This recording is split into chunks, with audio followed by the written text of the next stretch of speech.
context of cannabis production. Right off, why don't we just start by saying what is far red?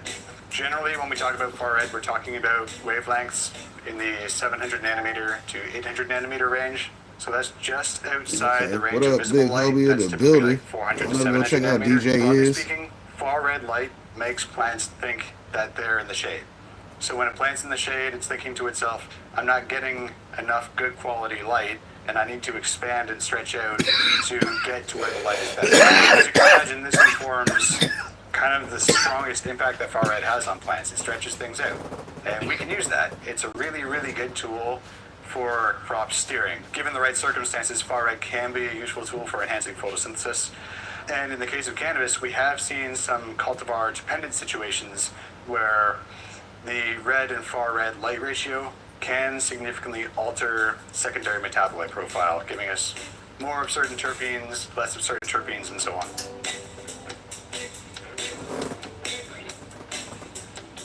Brian Poole here at Texas Original, one of Texas' few licensed medical cannabis producers. And I'm here to talk about some of the experiences that we've had here doing research on far red with Fluence. One of the first experiments we did was way back in 2020, where we looked at including far red as part of the spectrum that we delivered to the cannabis plants during the flower phase.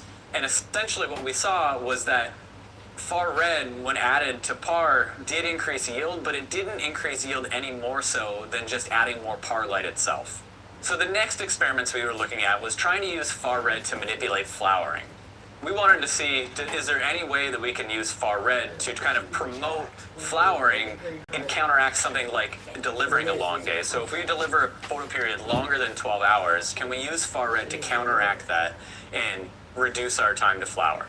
And what we saw was, even under the 14-hour control with no far red, we did continue to see some flowering. So there's some evidence there that a strict 12-12 hourly schedule is not necessarily needed for cannabis production. So it could be something maybe a little bit longer than 12 hours is suitable for a photo period in the flower phase. One of the last experiments we looked at most recently with far red was trying to understand, what does far red do in an outdoor natural environment, and is there any benefit to trying to mimic that indoors?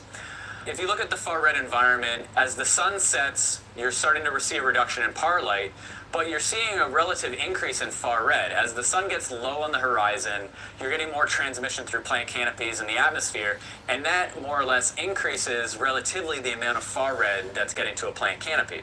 So if that's what's happening in a natural environment, we tried to mimic that inside a grow room, where we had our par light ramp up and ramp down over the first and last hours of the photo period. And then at the end of the day, that last hour before the lights would completely turn off, we delivered different amounts of far red light. And again, compared to that no far red control, we didn't see any difference in yield or flower development time with the different amounts of far red. As the dosage of far red increased at the end of the day, we saw increased plant height.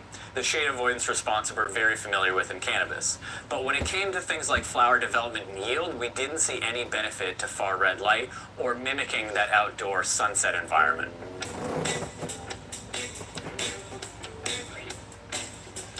So we'll talk a little bit about what we've seen in Fluence's research as it pertains to far red applications in different crops. In the case of primary vine crops like tomato and like cucumber, far red is a really good tool for steering the crop. Specifically, if you have a need to expand the vine in particular, a bit of far red can go a long way. In the case of strawberry, what we've seen is that particularly in June-bearing cultivars, if you apply far red through the winter season, you can have a much better canopy architecture. In the case of strawberry, that means a more expanded canopy with larger leaves. So lastly, I think I'll mention a little bit about what we've seen in cannabis. It doesn't seem to offer a whole lot of value to improving cannabis production, whether that's in terms of canopy architecture, whether that's in terms of bud quality or yield. I think there's still potential, and we're continuing to explore a few different things, including the study that we have going on right here. It's an area of opportunity and more exploration, but if I were a cannabis grower right now, I probably wouldn't deploy far red on my crop unless I had a very specific reason to do so. So the way that we do these research projects, we look to the voice of the customer, we look across to other crops and other research, and understand what are people asking for, and deep down, what aspect of a certain spectrum, what's the outcome